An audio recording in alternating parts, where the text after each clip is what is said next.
Bab 1. Konsep dasar evaluasi pembelajaran. 1. Pengertian evaluasi pembelajaran. Evaluasi pembelajaran adalah proses sistematis untuk mengumpulkan, menganalisis, dan menafsirkan informasi guna menentukan sejauh mana tujuan pembelajaran telah tercapai. Dalam konteks pendidikan dasar, sekolah dasar, evaluasi membantu guru memahami perkembangan belajar siswa serta efektivitas pembelajaran. 2. Fungsi evaluasi pembelajaran. Fungsi evaluasi pembelajaran adalah sebagai berikut. Diagnostik mengidentifikasi kemampuan awal, kesulitan belajar, dan kebutuhan siswa. Formatif memberikan umpan balik selama proses pembelajaran agar guru dapat memperbaiki strategi mengajar. Sumatif menilai pencapaian akhir siswa setelah proses pembelajaran selesai. Penempatan, placement, menentukan posisi atau kelompok belajar yang sesuai bagi siswa. Seleksi, mendukung proses pemilihan atau kelulusan berdasarkan hasil belajar. 3. Prinsip-prinsip evaluasi. Evaluasi harus adalah berkaitan dengan prinsip-prinsip evaluasi sebagai berikut. Objektif bebas dari subjektivitas guru, valid mengukur apa yang seharusnya diukur, reliabel memberikan hasil yang konsisten, komprehensif mencakup seluruh aspek kompetensi, pengetahuan, sikap, keterampilan, kontinu dilakukan secara berkelanjutan, adil, tidak merugikan siswa. 4. Prosedur evaluasi pembelajaran. Prosedur evaluasi pembelajaran adalah sebagai berikut. Menetapkan tujuan evaluasi, berdasarkan kompetensi yang ingin dicapai. Menentukan teknik dan instrumen evaluasi, tes, observasi, penugasan, portofolio, DLL. Mengumpulkan data hasil belajar, menganalisis dan menafsirkan data untuk mengetahui tingkat pencapaian siswa. Melaporkan hasil evaluasi kepada siswa, orang tua, atau pihak sekolah, menindaklanjuti hasil evaluasi, remedial, pengayaan, atau perbaikan pembelajaran. 5. Aktivitas pembelajaran. Mahasiswa melakukan diskusi kelompok untuk mengkaji dan memberi contoh nyata peran evaluasi dalam kegiatan pembelajaran di kelas sekolah dasar, seperti bagaimana guru menggunakan hasil evaluasi untuk menentukan remedial atau pengayaan. Bab 2. Ruang lingkup evaluasi di sekolah dasar. Bab 2 membahas tentang ruang lingkup evaluasi dalam pembelajaran di sekolah dasar yang mencakup dua bagian utama, evaluasi hasil belajar dan evaluasi proses pembelajaran. 1. Evaluasi hasil belajar. Evaluasi hasil belajar digunakan untuk mengukur pencapaian peserta didik setelah mengikuti kegiatan pembelajaran. Terdiri dari 3 ranah utama. 1. Ranah kognitif, menilai kemampuan berpikir siswa, seperti pengetahuan, pemahaman, penerapan, analisis, sintesis, dan evaluasi. 2. Ranah afektif, mengukur sikap, minat, nilai, motivasi, dan karakter siswa dalam proses belajar. 3. Ranah psikomotor, menilai keterampilan fisik dan motorik, seperti praktik, performa, dan koordinasi gerak. 2. Evaluasi proses pembelajaran. Evaluasi proses berfokus pada penilaian selama kegiatan belajar berlangsung. Hal ini mencakup kualitas interaksi guru-siswa, metode dan strategi pembelajaran, penggunaan media dan sumber belajar, partisipasi dan aktivitas siswa. Evaluasi ini bertujuan untuk memperbaiki cara mengajar dan meningkatkan pengalaman belajar siswa. Tujuan pembelajaran bab, mahasiswa diharapkan mampu mengidentifikasi dan memahami ruang lingkup evaluasi pembelajaran di sekolah dasar, membedakan penilaian hasil belajar dan proses pembelajaran, menganalisis contoh kasus evaluasi untuk menentukan jenis dan fungsi evaluasi. Aktivitas pembelajaran, mahasiswa melakukan analisis studi kasus terkait penerapan evaluasi hasil belajar dan evaluasi proses pada situasi nyata di kelas sekolah dasar. Bab 3. Perencanaan evaluasi pembelajaran. Bab 3 membahas proses merencanakan evaluasi pembelajaran sebagai bagian penting dalam memastikan ketercapaian tujuan pembelajaran. Fokus utama bab ini adalah penyusunan indikator pencapaian kompetensi dan pengembangan kisi-kisi instrumen evaluasi yang menjadi dasar penyusunan alat ukur yang valid dan reliable. 1. Penyusunan indikator. Indikator merupakan pernyataan operasional yang menggambarkan perilaku atau kemampuan yang dapat diamati untuk menunjukkan ketercapaian kompetensi dasar. Penyusunan indikator harus adalah mengacu pada tujuan pembelajaran, Menggunakan kata kerja operasional, KKO, yang dapat diukur. Relevan dengan materi dan karakteristik peserta didik. Menjadi dasar penentuan bentuk dan isi instrumen evaluasi. 2. Penyusunan kisi-kisi instrumen. Kisi-kisi merupakan matriks yang memandu penyusunan instrumen evaluasi agar sesuai dengan tujuan dan materi yang diajarkan. Kisi-kisi berfungsi untuk menjamin kesesuaian antara indikator, materi, level kognitif, dan bentuk soal. Komponen penting kisi-kisi meliputi identitas, mata pelajaran topik, kelas, waktu. Indikator soal. Materi yang diujikan. Level kognitif, misalnya C1, C6. Bentuk soal, pilihan ganda, uraian, DSB. Jumlah butir soal. 3. Aktivitas pembelajaran. Workshop pembuatan kisi-kisi. Mahasiswa mengikuti kegiatan workshop untuk menyusun indikator berdasarkan kompetensi dasar atau tujuan pembelajaran. Mengembangkan kisi-kisi instrumen evaluasi secara lengkap. Melatih kemampuan menghubungkan indikator dengan bentuk soal yang tepat. Tujuan akhir bab. Setelah mempelajari bab ini, mahasiswa diharapkan mampu menyusun indikator yang jelas, terukur, dan relevan. Mengembangkan kisi-kisi instrumen evaluasi yang sistematis dan dapat digunakan untuk menyusun soal secara valid. Perencanaan evaluasi pembelajaran. Perencanaan evaluasi merupakan langkah penting untuk memastikan bahwa proses penilaian selaras dengan tujuan pembelajaran. Dalam bab ini, mahasiswa mempelajari cara menyusun indikator pencapaian kompetensi serta kisi-kisi instrumen evaluasi. Indikator pencapaian kompetensi berfungsi sebagai acuan untuk melihat perilaku atau kemampuan spesifik yang harus ditunjukkan peserta didik setelah mengikuti pembelajaran. Sementara itu, kisi-kisi instrumen adalah pedoman dalam menyusun soal atau alat evaluasi agar sesuai dengan indikator dan tujuan pembelajaran yang telah ditetapkan. Melalui perencanaan evaluasi yang baik, proses penilaian menjadi lebih terarah, terukur, dan objektif.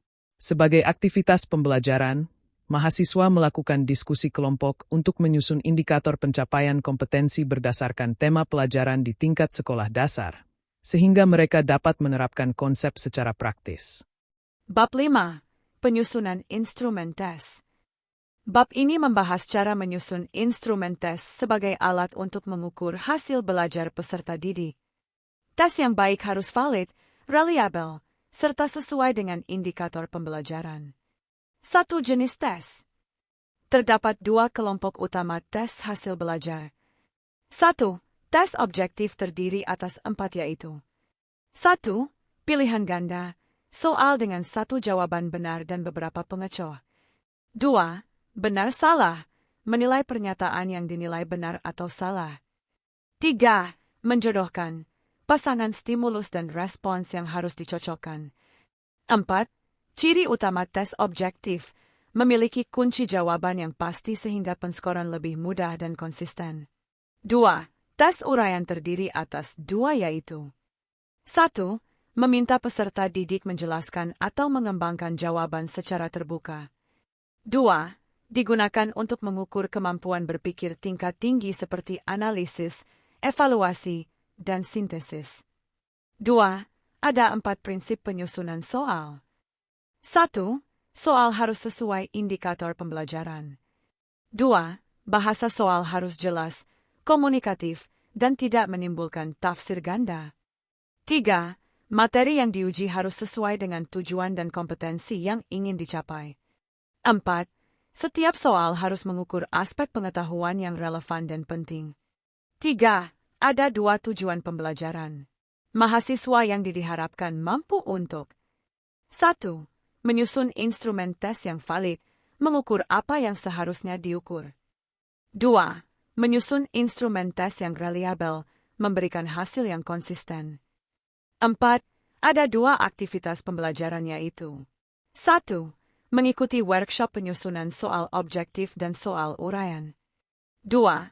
Mempraktikkan cara menulis soal yang baik berdasarkan prinsip validitas dan reliabilitas.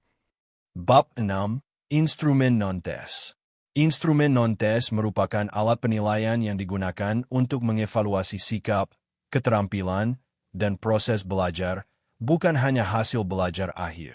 Instrumen ini penting dalam penilaian autentik karena mampu menggambarkan kemampuan peserta didik secara lebih komprehensif dan nyata.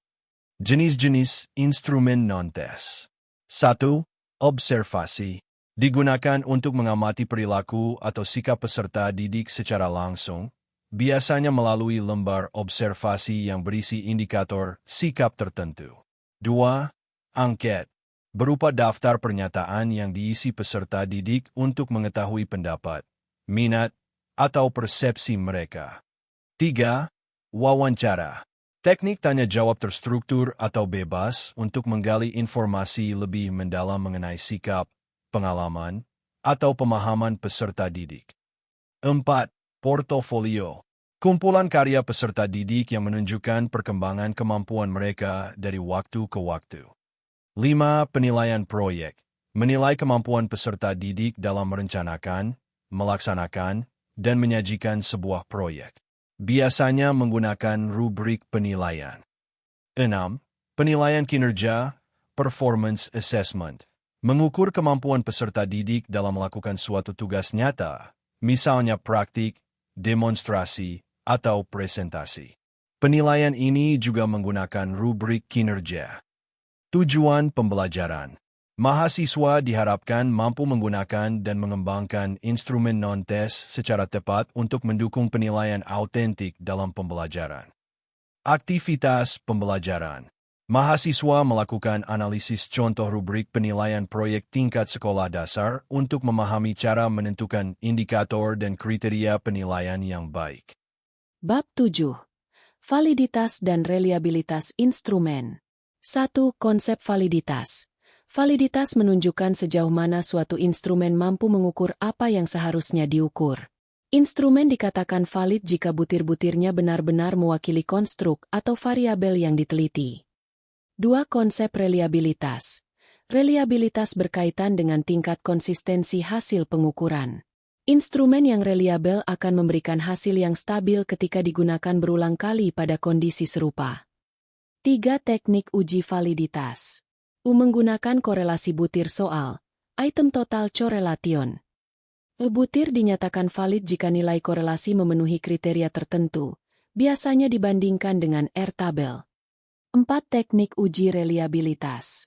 Menggunakan KR20 untuk tes objektif berbentuk benar salah. Menggunakan Alpatron-Batch untuk instrumen berbentuk skala, misalnya Likert. Semakin tinggi nilai reliabilitas, mendekati 1, semakin konsisten instrumen tersebut. 5. Aktivitas pembelajaran. Mahasiswa melakukan latihan menghitung validitas butir soal menggunakan data sederhana agar memahami proses analisis kualitas instrumen. Bab 8. Pelaksanaan evaluasi di kelas sekolah dasar. Pelaksanaan evaluasi di kelas sekolah dasar berfokus pada bagaimana guru menyiapkan, melaksanakan, dan menilai hasil belajar siswa secara benar, objektif, dan etis. 1. Teknik pelaksanaan evaluasi. Pelaksanaan evaluasi meliputi beberapa langkah penting. Penyiapan soal. Guru menyiapkan instrumen evaluasi sesuai kompetensi yang ingin diukur, tes tertulis, lisan, atau penugasan. Penyampaian instruksi. Instruksi harus jelas, mudah dipahami siswa, dan tidak menimbulkan bias. Pengaturan waktu. Waktu pelaksanaan harus sesuai tingkat perkembangan siswa sekolah dasar agar mereka dapat mengerjakan dengan nyaman. 2. Etika dalam evaluasi. Etika evaluasi menekankan bahwa guru harus adil, memberikan kesempatan yang sama kepada semua siswa tanpa diskriminasi, objektif, menilai berdasarkan kriteria yang telah ditetapkan, bukan berdasarkan faktor pribadi, transparan, prosedur, kriteria, dan hasil penilaian disampaikan secara jelas kepada siswa. 3. Keadilan dalam evaluasi. Keadilan berarti setiap siswa dinilai sesuai kemampuan dan usaha mereka, dengan instrumen yang tidak merugikan kelompok tertentu. Evaluasi harus memperhatikan kondisi individual siswa. 4. Aktivitas. Mahasiswa melakukan simulasi evaluasi pembelajaran, micro-teaching, untuk mempraktikkan cara merancang dan melaksanakan evaluasi sesuai prosedur dan etika. Bab 8. Pelaksanaan evaluasi di kelas sekolah dasar. Pelaksanaan evaluasi di kelas sekolah dasar berfokus pada bagaimana guru menyiapkan, melaksanakan, dan menilai hasil belajar siswa secara benar, objektif, dan etis. 1. Teknik pelaksanaan evaluasi. Pelaksanaan evaluasi meliputi beberapa langkah penting. Penyiapan soal. Guru menyiapkan instrumen evaluasi sesuai kompetensi yang ingin diukur, tes tertulis, lisan, atau penugasan. Penyampaian instruksi. Instruksi harus jelas, mudah dipahami siswa, dan tidak menimbulkan bias. Pengaturan waktu. Waktu pelaksanaan harus sesuai tingkat perkembangan siswa sekolah dasar agar mereka dapat mengerjakan dengan nyaman. 2. Etika dalam evaluasi. Etika evaluasi menekankan bahwa guru harus adil, memberikan kesempatan yang sama kepada semua siswa tanpa diskriminasi, objektif, menilai berdasarkan kriteria yang telah ditetapkan, bukan berdasarkan faktor pribadi, transparan, prosedur, kriteria, dan hasil penilaian disampaikan secara jelas kepada siswa. 3. Keadilan dalam evaluasi. Keadilan berarti setiap siswa dinilai sesuai kemampuan dan usaha mereka dengan instrumen yang tidak merugikan kelompok tertentu. Evaluasi harus memperhatikan kondisi individual siswa. 4. Aktivitas. Mahasiswa melakukan simulasi evaluasi pembelajaran, microteaching, untuk mempraktikkan cara merancang dan melaksanakan evaluasi sesuai prosedur dan etika. Bab 9. Pengolahan hasil evaluasi. 1. Pokok pembahasan. Pokok bahasan terkait dengan pengolahan hasil evaluasi adalah sebagai berikut. 1. Scoring. Proses memberikan skor pada jawaban peserta didik berdasarkan pedoman penskoran. 2. Analisis butir soal meliputi A. Tingkat kesukaran, mengukur mudah sulitnya sebuah soal. B. Daya pembeda, kemampuan soal membedakan siswa berkemampuan tinggi dan rendah. C. Efektivitas distraktor, menilai apakah pilihan jawaban pengecoh, distraktor, berfungsi dengan baik. 2. Tujuan pembelajaran. Sebagai guru mampu dalam beberapa tujuan pembelajaran agar tercapai adalah sebagai berikut. 1. Melakukan pemberian skor secara tepat. 2. Menghitung nilai akhir hasil evaluasi. 3. Melaksanakan analisis kualitas butir soal untuk menentukan apakah soal tersebut baik, perlu direvisi, atau dibuang. 3. Uraian materi. Pengolahan hasil evaluasi mencakup A. Pemberian skor pada setiap jawaban sesuai kriteria. B. Perhitungan nilai berdasarkan skor yang diperoleh siswa. C. Analisis kualitas soal menggunakan 3 indikator utama, tingkat kesukaran, daya pembeda, dan efektivitas distraktor sebagai dasar perbaikan instrumen evaluasi. 4. Aktivitas pembelajaran. Melakukan latihan scoring terhadap jawaban siswa untuk menerapkan konsep penskoran dan analisis soal. Bab 10. Analisis dan interpretasi hasil evaluasi. Pada bagian analisis dan interpretasi hasil evaluasi ini membahas bagaimana guru atau evaluator menganalisis serta menafsirkan hasil evaluasi untuk menentukan tingkat capaian belajar siswa. Fokus utama berada pada analisis hasil belajar dan interpretasi nilai. Dalam proses interpretasi, nilai siswa dibandingkan dengan kriteria ketuntasan minimal, KKM, serta distribusi nilai dalam kelas. Perbandingan ini membantu evaluator memahami apakah siswa telah mencapai kompetensi yang ditetapkan, serta melihat posisi capaian siswa dalam kelompoknya. Mahasiswa diharapkan mampu membaca dan menafsirkan data hasil evaluasi sehingga dapat menarik kesimpulan tentang perkembangan dan pencapaian belajar siswa. Aktivitas pembelajaran dalam bab ini adalah diskusi studi kasus terkait laporan hasil belajar, yang bertujuan melatih kemampuan analisis dan interpretasi nilai dalam konteks nyata. Bab 11. Tindak lanjut hasil evaluasi. Bab ini membahas pentingnya tindak lanjut setelah pelaksanaan evaluasi pembelajaran. Hasil evaluasi tidak hanya digunakan untuk menilai pencapaian belajar siswa, tetapi juga sebagai dasar untuk memperbaiki proses pembelajaran. 1. Remedial. Remedial diberikan kepada siswa yang belum mencapai ketuntasan belajar.